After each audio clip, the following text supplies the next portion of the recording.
Hello students, welcome to mentor ji classes.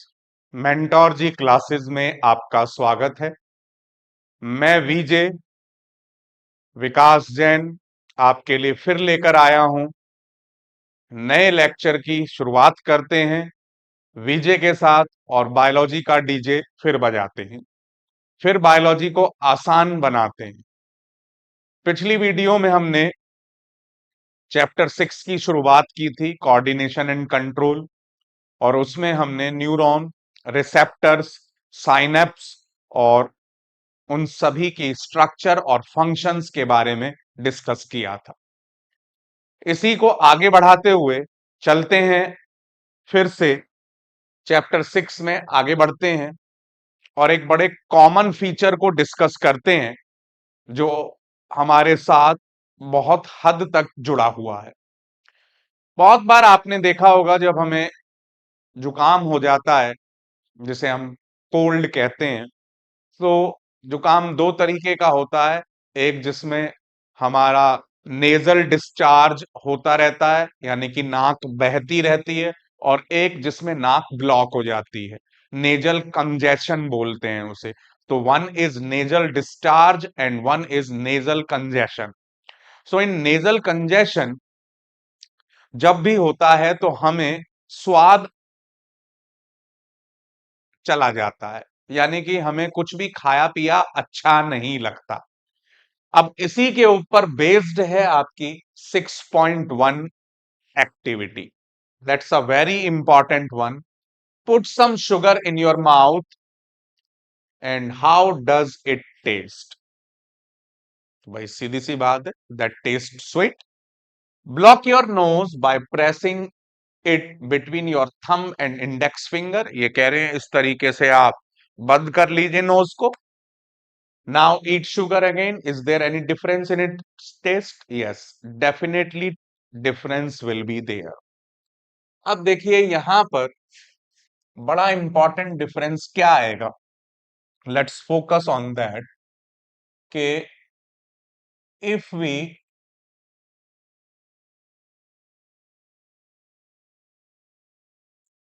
if we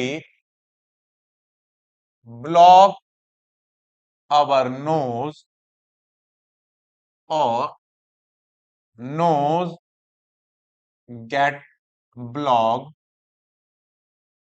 due to cold, cold की वजह से nasal congestion हो गया, नेजल कंजेशन। दोनों ही तरीके में we don't get the smell, we don't get the smell, then no activation of olfactory receptors. In the last class we have discussed the different type of receptors. In our nose this olfactory receptors are found. So no olfactory receptors activation, no activation of salivary gland to release saliva. If there is no release of saliva, then next is what can we say? जब saliva release नहीं हुआ, so no activation of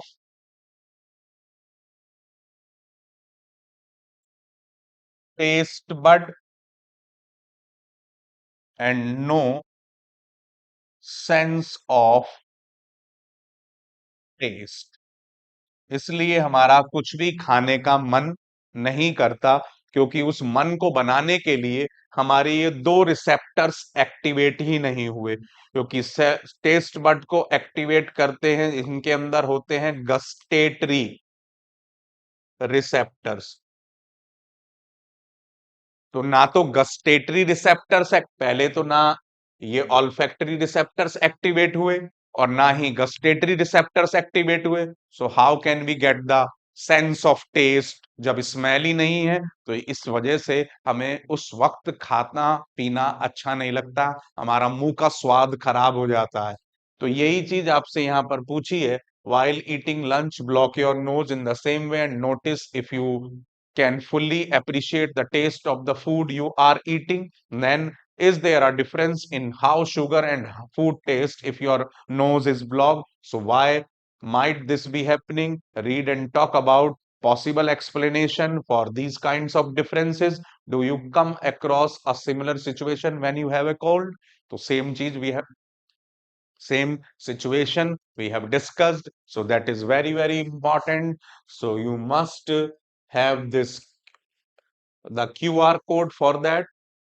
आप इसको अपने पास save रखिए। That's a very important question, क्योंकि ये competency based question बनकर आपसे एग्जाम में पूछा जा सकता है। आज की तारीख में यही चीजें सिचुएशन बेस्ड क्वेश्चन या पैसेज बेस्ड क्वेश्चंस बनकर आ रहे हैं। सो that is very very important, that is very, very important. So I think that is enough time to have this QR code. So next, आगे चलते हैं अब। नेक्स्ट इज, देखिए, another very important topic for board exam, and that is the reflex action. So that is another very important topic for board exam. देखिए, गर्दन से ऊपर तक के सारे फंक्शनिंग जितने भी हमारे चेहरे के होते हैं, that is governed by our brain. लेकिन गर्दन और उससे नीचे का पूरा सिस्टम मैक्सिमम स्पाइनल कॉर्ड संभालता है, अंदर under the guidance of brain. Brain के साथ कोऑर्डिनेशन के, there is coordination between brain and spinal cord, और उसी को पूरी तरीके से इन्वॉल्वमेंट रहता है। लेकिन कुछ चीजें ऐसी होती हैं जिनके अंदर इन्वॉल्वमेंट ब्रेन का ना के बराबर होता है, और उस पर्टिकुलर एक्शन को कहते हैं हम reflex action. What happens during this reflex action? अब इसका एग्जाम्पल देता हूं मैं आपको। बहुत सारे बार ऐसा होता है, अचानक तेज लाइट ऑन हुई, we have this expression, automatically हमारी आईलिड बंद हो जाती हैं, क्लोज हो जाती हैं। इसी तरीके से किसी कोई हमारे पैर में कांटा चुभ गया, हम नंगे पैर थे, या कोई piercing object enter into our feet, so हम सोचते भी नहीं है, ऑटोमेटिकली हमारा पैर वहां से पीछे हो जाता है, ऊपर हो जाता है, और हमें बहुत तेजी से क्विक एक्शन होता है। स्कूटी मोटरसाइकिल पर हम जा रहे हैं, राइड कर रहे हैं, अचानक आंख में कुछ गिर गया, तो आप देखते हैं तुरंत पानी निकलना स्टार्ट हो जाता है। तो उसमें हमारे सोचने के हिसाब से चीजें नहीं होती, हमारा शरीर ऑटोमेटिकली उसके ऊपर वर्क करना शुरू कर देता है। इसी तरीके से बहुत बार आपको हुआ होगा, स्कूल सुबह उठने के लिए देखो, हर बच्चा उस वक्त सोना चाहता है, लेकिन जिम्मेदारी चीज है, आपको स्कूल पढ़ना है, जाना है, तो सुबह उठना भी पड़ेगा। तो जब आप उठते हैं तो मम्मा बार बार पीछे से बोल रही हैं कि बेटा गरम गिलास का दूध रखा हुआ है, ये गिलास में दूध जो है वो गर्म है, बड़े ध्यान से इसको होल्ड करना। लेकिन फिर भी हम अपने किसी और ही दिमाग में चीजों को लिए हुए होते हैं। जैसे ही हमने टच किया, ऑटोमेटिकली हमारा हाथ पीछे आया, ग्लास गिर गया, दूध बिखर गया। ये सभी के साथ ये सिचुएशन हुई होगी। तो ये जितने भी मैंने एग्जाम्पल्स दिए आपको, ये सभी रिफ्लेक्स एक्शन के एग्जाम्पल है। तो रिफ्लेक्स एक्शन में अभी तक मैंने जितने भी आपसे कुछ पॉइंट्स पर बातें करी, वहां पर एक वर्ड, ये एक्सटर्नल फैक्टर्स के ऊपर बात होगी। सबसे पहले एक्सटर्नल फैक्टर्स, जिन्हें हम बायोलॉजी में कहते हैं stimuli. Singular is stimulus, singular is stimulus, plural is stimuli. So these external factors, जैसे अभी हमने कहा कि पियर्सिंग ऑब्जेक्ट, फिर हमने कहा हाई इंटेंसिटी लाइट, हाई और ब्राइट लाइट। तीसरा हमने कहा एनी आपका स्ट्रॉ तिनका इन आईज ड्रॉप हो गया आपके। फोर्थ हमने कहा आपका हॉट प्लेट और hot object. So all these are named as stimuli. अब ये स्टीमुली हमारे जिस भी पर्टिकुलर, ये सारे हम किससे डिटेक्ट कर रहे हैं? देखिए, पियर्सिंग ऑब्जेक्ट हम डिटेक्ट कर रहे हैं, it is detected by skin. अब स्किन में भी कौन से रिसेप्टर्स हैं? Mechano receptors. इसी तरीके से ब्राइट लाइट, ये हमारे आंख के अंदर जो रिसेप्टर्स हैं उन वो इसको गेन करेंगे, रिसेप्टर्स। ठीक है, जिससे और इसी तरीके से जो लाइट है उसके हिसाब से ऐसे ही ये भी हमारी आईज के अंदर जो रिसेप्टर्स हैं वो इसको डेवलप करेंगे, रिटेन करेंगे। हॉट प्लेट अगेन स्किन के अंदर, स्किन के अंदर हमारे क्या हो गए, यहां पर आएंगे थर्मो रिसेप्टर्स। तो अब आप देख रहे हैं सबसे पहले ये स्टीमुली हमारे शरीर में कौन उनको कैच कर रहा है? रिसेप्टर्स कैच कर रहे हैं। और ये रिसेप्टर्स के थ्रू अब मैसेज आगे की तरफ फॉरवर्ड होता है। अब उसी को हम समझते हैं और देखते हैं। देखिए इस डायग्राम के through, that is very very important and let's focus on this diagram. अब इस डायग्राम को समझते हुए इस रिफ्लेक्स एक्शन की पूरी मैकेनिज्म को समझते हैं और ध्यान से इसके ऊपर फोकस करते हैं। देखिए, सबसे पहले आपको देखिए दिखा रखा है इन्होंने कि, तो चलिए काम करते हैं, मैं इसको पूरे को ही चलिए इसी को ही आगे कंटिन्यू करते हैं। तो रिसेप्टर हमारे पास यहां पर किसके लिए हैं? हीट और पेन के लिए।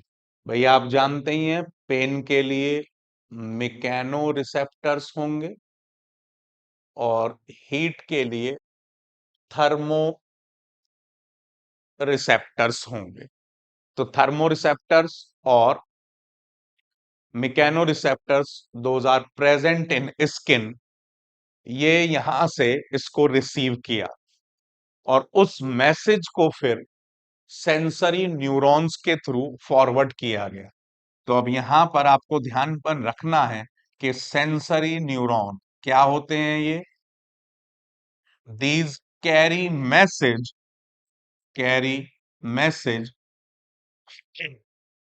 From sense organs to, these carry message from sense organs to CNS, central nervous system, that is made up of brain or spinal cord, brain and spinal cord। तो ये यहां से मैसेज लेकर चले और मैसेज लेकर ये पहुंच गए, देखिए सीएनएस पर, दैट इज द। अब यहां से आप देख रहे हैं रिले न्यूरॉन।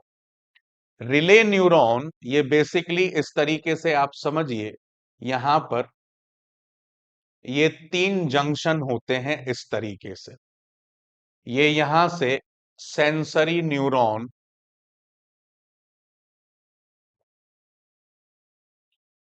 मैसेज को लेकर आया। ये आपका, आप समझ लीजिए स्पाइनल कॉर्ड है। स्पाइनल कॉर्ड से ये जाएगा ब्रेन को पहले और यहां से होगा इंटरप्रिटेशन। बहुत थोड़ा रोल है ब्रेन का इसके अंदर। Then this come back and that moves to, फिर ये रिले न्यूरॉन से मोटर न्यूरॉन को भेज दिया जाता है। अब ये मोटर न्यूरॉन क्या है? मोटर न्यूरॉन मोटर न्यूरॉन बिल्कुल उल्टा काम करता है, that carry message from spinal cord to muscles और ग्लैंड्स। यह मैसेज कहां पहुंचाता है? आप देख सकते हैं, आप रिले न्यूरॉन से ये मोटर न्यूरॉन और मोटर न्यूरॉन से ये मसल्स। अब यहाँ पर मसल्स का काम है, अदरवाइज ग्लैंड भी हो सकता है ये इन द आर्म, और वो इफेक्ट करेगा और उस इफेक्ट की वजह से रेस्पॉन्स होगा, और रेस्पॉन्स ये होगा कि हमारा हाथ पीछे हट जाएगा। तो इस तरीके से अगर हम इसको नंबरिंग देना स्टार्ट करें और इसको समझें कि कैसे ये पूरा पाथवे बना, तो ये जो पूरा पाथवे आप देख रहे हैं, इसको हम कहते हैं रिफ्लेक्स आर्क, और ये पूरी जो मैकेनिज्म है, इसको हम कहते हैं reflex action. So that is very very important for your board exam. Again I am sharing the QR code with you to keep it saved for future use. इनके नोट्स बनाइए और इसको अच्छे तरीके से ध्यान में रखिए। लास्ट ईयर जो क्लास 10th का एग्जाम हमारे इस पूरे जोन में खुला था, नोएडा वाले, उसी में ये क्वेश्चन ABC करके पूरा दिया हुआ था। तो ये ऐसा नहीं है कि इस बार ये उसी फॉर्मेट में पूछा जाएगा, लेकिन किसी और फॉर्मेट में पूछा जा सकता है, लेकिन चांसेस बहुत हैं। That is a very important question. तो इसीलिए आपको भी उसी हिसाब से इसका ध्यान रखना है। और मैं समझता हूं कि आपने QR कोड को स्कैन कर लिया होगा। नेक्स्ट, मूव टू नेक्स्ट, आगे की तरफ चलते हैं अब। तो देखिए जी, अब हम रिफ्लेक्स आर्क की बात करें, रिफ्लेक्स आर्क, तो हमारा रिफ्लेक्स आर्क में पहला पॉइंट होगा कि हमें आपका कोई भी स्टीमुली, एक्सटर्नल फैक्टर, उस एक्सटर्नल फैक्टर को किसी भी रिसेप्टर ने आपका उसको रिसीव किया। रिसेप्टर के बाद वो गया जी आपका सेंसरी न्यूरॉन से मैसेज पहुंच गया स्पाइनल कॉर्ड को। स्पाइनल कॉर्ड, जिसे CNS लिखा हुआ है हमने, स्पाइनल कॉर्ड से ये फिर रिले न्यूरॉन तक आया। आप कह सकते हैं इसको relay neuron, relay, relay neuron, relay neuron से फिर ये आपके गया मोटर न्यूरॉन, मोटर न्यूरॉन, और मोटर न्यूरॉन से ये पहुंचा आपका इफेक्टर तक। इफेक्टर जो कि आपका या तो होगा मसल या होगा ग्लैंड, और उसके बेसिस पर फिर होगा रेस्पॉन्स। इस तरीके से ये आप देख रहे हैं, जो स्टार्ट कर रहे हैं हम कहाँ से? हमने इसको स्टार्ट किया स्टीमुली से, दूसरे नंबर पे रिसेप्टर्स ने इसको रिसीव किया, सेंसरी न्यूरॉन इस मैसेज को लेकर स्पाइनल कॉर्ड तक गए, स्पाइनल कॉर्ड में रिले न्यूरॉन के थ्रू ये मोटर न्यूरॉन को पहुंचा, मोटर न्यूरॉन से इफेक्टर को, और इफेक्टर से हमारा रेस्पॉन्स हुआ। तो इस पूरे को हम कहेंगे reflex arc, and that whole process is named as reflex action, and that's a very important topic for board exam। और इसका डायग्राम दोनों ही आपको बड़े अच्छे तरीके से करने हैं, क्योंकि बोर्ड का बड़ा कॉमन क्वेश्चन है ये। अब पूछा किस तरीके से जाता है, let's see, there are so many ways. MCQs भी हो सकता है, डायग्राम बेस्ड क्वेश्चन भी हो सकता है, सिचुएशन बेस्ड क्वेश्चन भी हो सकता है। 2 marks, 3 marks, 4 mark, 5 mark, any type of question can be asked. So मैं समझता हूं बच्चों आपको अच्छे तरीके से ये समझ में आ गया होगा व्हाट आई मीन टू से। अब यहाँ पर इसके साथ कुछ चीजें बड़ी इंपॉर्टेंट हैं जो हमें समझनी है, जो बहुत ही पूछी जाती हैं और अक्सर क्लासेस में ये डिस्कस नहीं होती हैं। तो इसलिए हमें इसके साथ जुड़ना बहुत जरूरी है, क्योंकि एक तो होता है टॉपिक को करना और एक होता है टॉपिक को मजेदार बनाना, दो चीजें अलग अलग हैं जो हमें बहुत अच्छे तरीके से समझनी है। देखिए, reflex is a word we use very commonly when we talk about some sudden action in response to something in the environment. तो दैट इज द डेफिनेशन। इसको आप सिंपली डेफिनेशन के बेसिस पर मार्क कर सकते हैं। So this is the definition. कि ये आपकी आपसे पूछा जाए कि भाई व्हाट इज रिफ्लेक्स एक्शन, तो आप इस तरीके से इसको डिफाइन कर सकते हैं।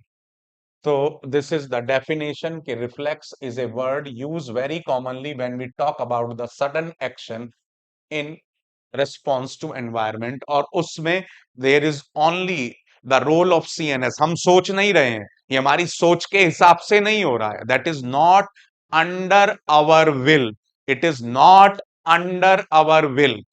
तो उसके बाद देखिए, we say I jumped out of the way of the bus reflexly, और I pulled my hand back from flame reflexly, और I was so hungry my mouth start watering reflexly.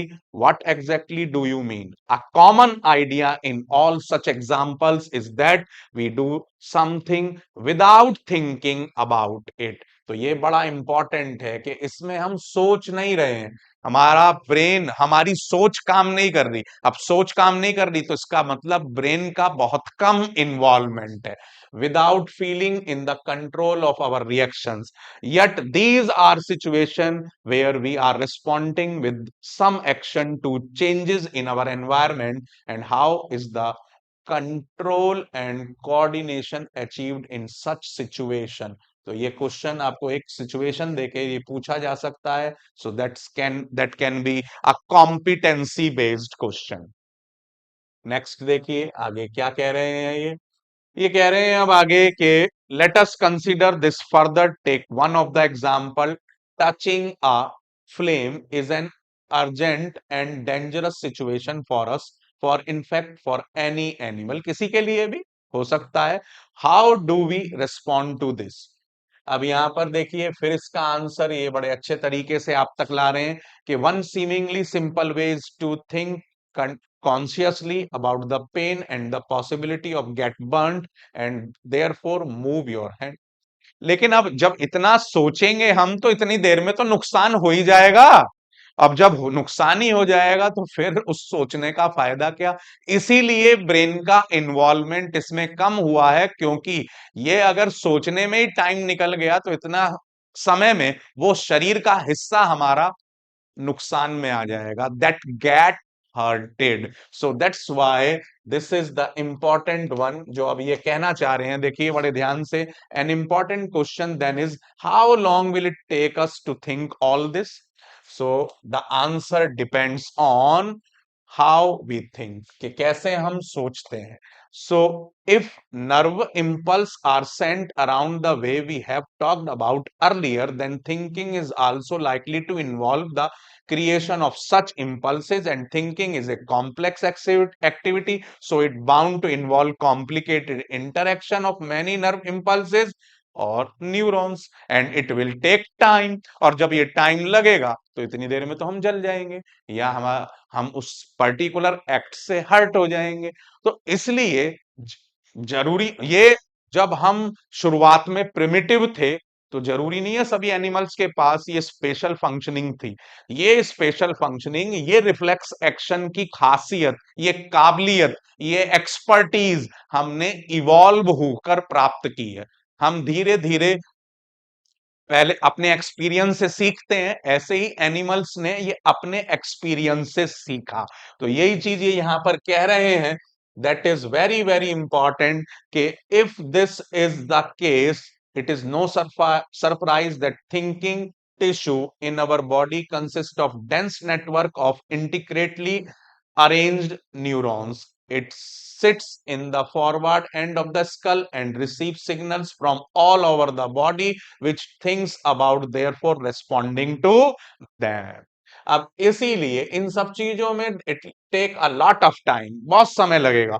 Obviously, in order to receive these signals, this thinking part of the brain in the skull must be connected to the nerves coming from various parts of the body. Similarly, if this part of the brain is to instruct muscles to move, nerves must carry these signals back to different parts of the body. If all this is to be done when we touch a hot object, it may take enough time for to get burned. वही मैं आपसे बात कह रहा हूं। अब ये सारी चीजें होंगी, अब मैं आपको बता रहा हूं कि इसकी सिस्टम की हमें जरूरत ही क्यों पड़ी। What is the need of this system if we have the well managed brain.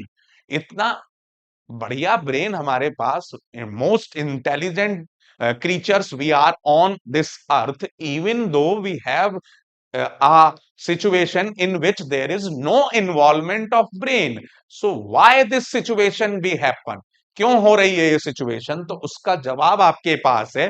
देखिए, बहुत सारी चीजों में ऐसा होता है कि हमें क्विक रेस्पॉन्स चाहिए अपने आप को बचाने के लिए, तो इसलिए ये हमारे शरीर ने एक नए रेस्पॉन्स को डेवलप किया। हमारे शरीर ने हमारे धोखों से, जो हमें हमारे एनवायरमेंटल पर्टिकुलर से हमें स्टिमुली से नुकसान शुरू में जरूर हुआ होगा, और उस नुकसान को धीरे धीरे हमारे शरीर ने इस तरीके से बचाव के तौर पर इस्तेमाल किया, और जिसका नाम रखा गया रिफ्लेक्स एक्शन। और इसमें पूरा इन्वॉल्वमेंट कहीं ना कहीं एक हद तक स्पाइनल कॉर्ड का है, ब्रेन का इन्वॉल्वमेंट बहुत कम है। तो ये सारी चीजें इसलिए मैं आपसे डिस्कस कर रहा हूं ताकि आप टॉपिक को समझें। देखो, समझना बहुत इंपॉर्टेंट है, ये मैं फिर शेयर कर रहा हूं आपके साथ, क्योंकि अभी तक हमने दो चीजें डिस्कस करी कि रिफ्लेक्स एक्शन होता किस तरीके से है, रिफ्लेक्स आर्क का पाथवे क्या है, एक्शन की मैकेनिज्म क्या है, और इसकी जरूरत क्यों है। मैंने आपको ये भी बताया व्हाई इज इट नीडेड। तो आप देख रहे हैं, ब्रेन के साथ अगर ये सारी चीजें कोऑर्डिनेट होती हैं तो इट विल टेक टाइम, क्योंकि पहले वो रिसेप्टर से ब्रेन तक पहुंचेगा, ब्रेन से फिर उस हिस्से तक आएगा। अब पहले तो उस बहुत मल्टी कनेक्टेड नेटवर्क के थ्रू पहुंचेगा, मल्टी कनेक्टेड नेटवर्क के थ्रू वापस आएगा। So definitely it will take time. और अगर हम किसी हॉट प्लेट को छू रहे हैं तो इतनी देर में तो वो हाथ जल ही जाना है। तो इसलिए ऐसी सिचुएशन में ये सारा बीच का रास्ता खत्म करके एक डायरेक्ट वाया रास्ता अपनाया गया, जैसे बाईपास। आप समझते हैं बाईपास और शहर के अंदर से जाना, इसलिए अब फ्लाईओवर्स, बाईपास बनाए जा रहे हैं ताकि हमारा समय बचे, हमारा पेट्रोल डीजल बचे, और हम कम समय में जल्दी से अपने पूरे के पूरे उस ट्रेवल को, उस सफर को, उस रूट को कंप्लीट कर सके। तो same here we have this. तो I think you have scan this QR code to save this and to prepare the notes. Let's move to next. अब आगे की तरफ चलते हैं। देखिए जी, अब इसमें ये लास्ट दो पैराग्राफ बहुत इंपॉर्टेंट है, बहुत बार इन पर क्वेश्चन आ चुके हैं, और यही क्वेश्चन अब आज की तारीख में कॉम्पिटेंसी बेस्ड क्वेश्चंस के नाम से जाने जा रहे हैं, तो इसलिए बहुत ध्यान देने की जरूरत है। How does the design of the body solve this problem. अब देखिए, वही चीज आ गई, ये पूछ रहे हैं अब कि हमारे शरीर ने इस प्रॉब्लम को कैसे सॉल्व किया। How our body system solve this problem. क्योंकि अगर हम जली जाएंगे तो फिर हमारे इस क्विक रेस्पॉन्स का फायदा क्या है। तो देखिए, rather than having to think about the sensation of heat, if the nerves that detect heat were to be connected to the nerves that move muscles in simpler way, the process of detecting the signal or input and responding to it by an output action might be completed quickly। अब इसलिए via system लिया गया। अब आप देख रहे हैं यहाँ ब्रेन का इन्वॉल्वमेंट नहीं है, ना के बराबर है। इंटरप्रिटेशन के लिए, डिसीजन मेकिंग के लिए बहुत एक हद तक जुड़ सकता है ब्रेन, लेकिन नहीं है। इसमें वाया रास्ता अपनाया गया, ब्रेन को इन्वॉल्व ही नहीं किया गया, जिसकी वजह से हमारे पास ये एक्शन क्विक हो गया और इसका रिस्पॉन्स हमारे लिए फायदेमंद हो गया। नेक्स्ट देखिए जी, इसमें क्या कह रहे हैं ये। Such a connection is called reflex action. जो वाया है, जिसमें ब्रेन का इन्वॉल्वमेंट मिनिमम है, नेग्लिजिबल है, तो इसमें आगे क्या कहते हैं, where should such reflex are connection be made between input nerve and the output nerve. अब ये इसका जवाब दे रही है, सब कॉम्पिटेंसी बेस्ड क्वेश्चंस हैं, बोर्ड यही पूछ रहा है आज की तारीख में, और इनको ही नया नाम दे दिया है competence, because that is based upon our thinking, our competency, हमारी समझ के ऊपर बेस्ड है। तो आपकी समझ को बढ़ाने के लिए मैं पूरी कोशिश कर रहा हूं, आप भी मेरे साथ कनेक्ट होइए, जुड़िए इसमें, you will enjoy this. So देखिए, the best place of course would be that the point where they first meet each other. तो कहां मीट हो रहे हैं ये, भाई रिसेप्टर से और stimuli. Nerves from all over the body meet in a bundle in the spinal cord on their way to the brain। पहले स्पाइनल कॉर्ड, और स्पाइनल कॉर्ड से ब्रेन से जुड़ी हुई है, तो उसी चीज को ये आगे फॉरवर्ड कर रहे हैं। देखिए, reflex arcs are formed in the spinal cord itself, although the information input also goes to reach the brain। देखिए, बहुत बार टीचर्स के साथ बच्चों के बीच में बहस होती है, लेकिन स्पेशली देखिए, इस लाइन को एनसीईआरटी ने दिया हुआ है, इसलिए हमें इसको कंसीडर करना है कि reflex arcs are form in this spinal cord itself, although the information input also goes on to reach the brain। कि ब्रेन भी जा सकता है, लेकिन स्पाइनल कॉर्ड के थ्रू काम चलाया जाता है, तो ब्रेन का इन्वॉल्वमेंट आप बिल्कुल ही खत्म कर दें, so that is wrong, that is negligible I can say, but the involvement is there. So of course, अब ये बड़ा इंपॉर्टेंट पैराग्राफ है, of course reflex arc have evolved in animals because. अब ये देखो, अब ये आपसे पूछा जा सकता है, why reflex arc, why does reflex arc evolve in the organism, कि इन ये क्यों ऑर्गेनिज्म में इन्वॉल्व हुआ, that is another important competency based question that can be asked in your exam। So basic difference is, answer is because the thinking process of the brain is not fast enough। उसको response होने में, उस तक पहुंचेगा पहले, फिर उसका वो जवाब देगा, और उस काम में हमें नुकसान होने का चांस बढ़ जाएगा, क्योंकि टाइमिंग बढ़ जाएगी, हमें इसमें टाइमिंग घटानी है। So in fact many animals have very little or none of the complex neuron network needed for thinking, so it is quite likely that reflex arc must evolve as efficient way of functioning in the absence of true thought processes, जिनके अंदर ये ऐसा functioning है नहीं, brain बहुत evolve है ही नहीं, तो वहां पर उनके लिए ये और बहुत फायदेमंद है, जो कम समय में ही उन्हें बहुत बेहतर रिफ्लेक्सेस डेवलप करते हैं। However, even after complex neuron networks have come into existence, reflex are continue to be more efficient with quick response. तो हमने रिफ्लेक्स एक्शन पढ़ा, हमने रिफ्लेक्स आर्क पढ़ा, हमने ये पढ़ा कि भाई इसकी जरूरत क्यों पड़ी, क्यों हम एनिमल्स के अंदर ये इवॉल्व हुआ। तो इस तरीके के सारे मल्टी एरिना क्वेश्चंस हमने डिस्कस किए, जो कॉम्पिटेंसी बेस्ड के नाम से इस टॉपिक से रिलेटेड आपसे पूछे जा सकते हैं। देखो बेटा, टॉपिक को पहले पढ़ना और फिर उसको क्वेश्चन से रिलेट करना, मेरी समझ में ये दो मेथड ऐसे हैं जो आपके लिए किसी भी टॉपिक को, किसी भी सब्जेक्ट को आसान बनाते हैं। तो इसी तरीके से ये मैं कोशिश करता रहूंगा। Again I request to you to manage this QR code to save it for future notes. अपने नोट्स बनाते रहिए। देखो बेटा, self study is the key to connect yourself to the board. Board से कनेक्शन आप चाहते हैं, बेहतर रिस्पॉन्स चाहते हैं, तो आपके नोट्स बनने बहुत जरूरी है। जितना आप अपने हाथ से लिखेंगे, उतना आपकी कनेक्टिविटी चैप्टर से बहुत बेहतर बनेगी, और उतना ही आपके लिए आगे का रास्ता आसान होगा। I think you have managed this QR code. That is the enough time. Let's move to the next। आगे बढ़ते हैं, अब आगे चलते हैं, और नेक्स्ट है, अब रिफ्लेक्स आर्क का ये टॉपिक हमने कंप्लीट कर लिया। देखिए, एक क्वेश्चन आपसे फिर पूछा जा रहा है, कैन यू ट्रेस। अब ये फिर क्वेश्चन आपको दिया जा सकता है, ये क्वेश्चन आपसे फिर पूछा जा सकता है और ये बड़ा इंपॉर्टेंट है। देखिए बुक में ही आपको दिया हुआ है कि can you trace the sequence of events which occur when a bright light is focused in your eyes. Same आ गया। अगर आपकी आंख पर तेज लाइट जल जाती है तो क्या कौन से इवेंट्स होंगे, क्या पाथ होगा, वो आपको बताना है। तो सेम डिफरेंट करके पूछ लिया, क्वेश्चन आपसे पूछ लिया गया ये, अब इसका आंसर आपको देना है। तो again they have asked you about reflex action, so that is another kind of question on the basis of this reflex action that can be asked in your exam.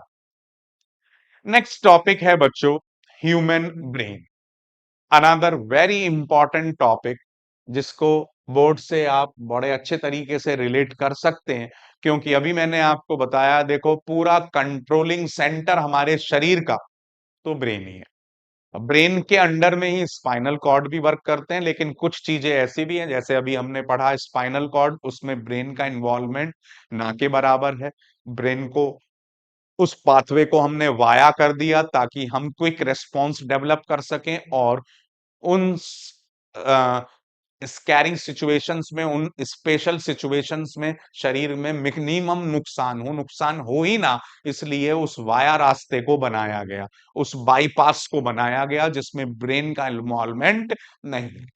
Human brain ये जितना भी भाई देखो हमारा controlling centre है, ये शरीर के अंदर हम जो भी सोच रहे हैं, जो डिफरेंट पार्ट्स के बीच में कोऑर्डिनेशन हो रहा है, एक पार्ट दूसरी पार्ट के साथ मिलकर काम कर रहा है और हम हर तरीके की सिचुएशन से अवेयर हैं, हम हर तरीके की मेमोरी रखते हैं, उसको एग्जीक्यूट करते हैं, उसको रिट्राइव करते हैं, उसको स्टोर करते हैं। हमारा थिंकिंग प्रोसेस, हमारा IQ, all these things we have managed due to this powerful organ of our body, and that is named as human brain.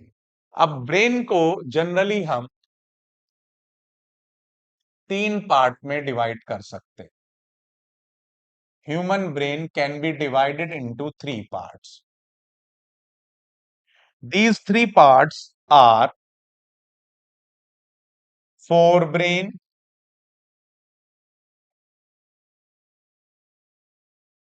Forehead, माथा आपने सुना होगा, तो इसी हिस्से को, आगे के हिस्से को हम फोर ब्रेन के नाम से जानते हैं।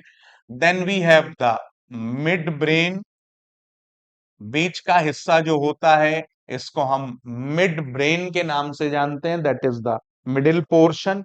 And then we have the hind brain, जो पीछे का हिस्सा है, that is named as hind brain.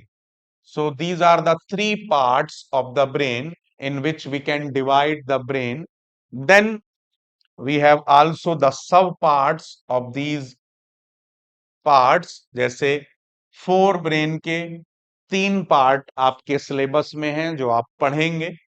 Basically हम इसको दो पार्ट में बांटेंगे, एक तो डायंसीफेलॉन, डायंसीफेलॉन फिर आपका दो पार्ट में बट जाएगा, एक थैलेमस और एक हाइपोथैलेमस, और इस दूसरा पार्ट होगा हमारा cerebrum, that is the largest part of the brain.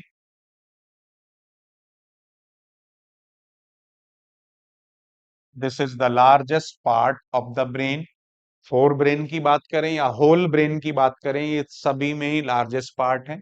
Mid brain के भी टाइप्स होते हैं but it is not in your syllabus, तो खाली मिड ब्रेन को हम एक कंपोजिट स्ट्रक्चर की तरह ही पढ़ेंगे, इसके सब पार्ट्स आपके सिलेबस में नहीं है। हाइंड ब्रेन को फिर तीन पार्ट में बांट दिया गया है, that is again divided into three parts. वो तीनों पार्ट्स हम डिस्कस करेंगे। First is pons, then medulla, and third is cerebellum.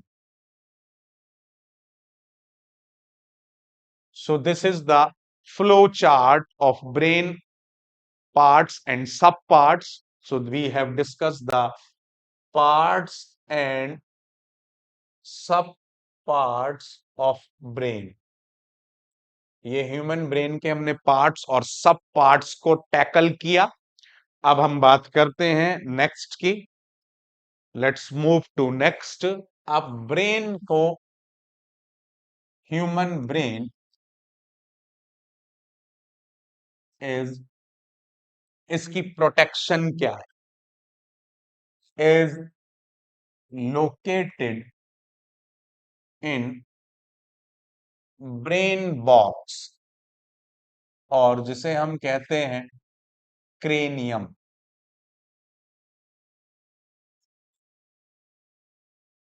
एक बोन्स के कटोरे में बना हुआ होता है, ढका हुआ होता है, और ये क्रेनियम बोन्स से बना हुआ होता है। 8 बोन्स मिलकर इस पूरे के पूरे क्रेनियम के पूरे इस बाउल लाइक स्ट्रक्चर को, कटोरे जैसी स्ट्रक्चर को बनाते हैं। इसके अलावा ब्रेन का protection, we also have brain membranes. Brain membranes, इन ब्रेन मेम्ब्रेन्स को हम कहते हैं मेनिंजेस। और ये ब्रेन को, पहले हो गया आपका बोनी कवरिंग, बोनी कवरिंग के बाद ये 3 लेयर्स होती हैं।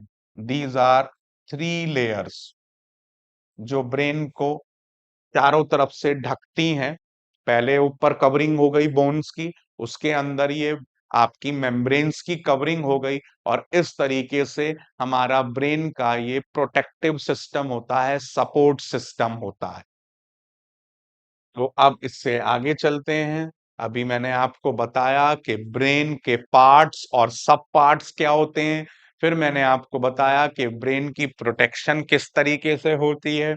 अब एक एक करके हम इन पार्ट्स की तरफ बात करेंगे, लेकिन उससे पहले हम ब्रेन के डायग्राम को डिस्कस करेंगे, जो कि बहुत इंपॉर्टेंट है और बहुत आता है बोर्ड के अंदर।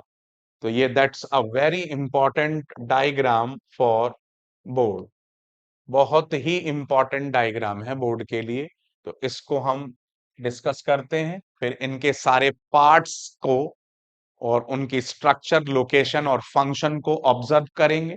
देखिए, सबसे पहले आप देख रहे हैं हाइंड ब्रेन आपको दिया हुआ है। तो हाइंड ब्रेन के 3 हिस्से हैं।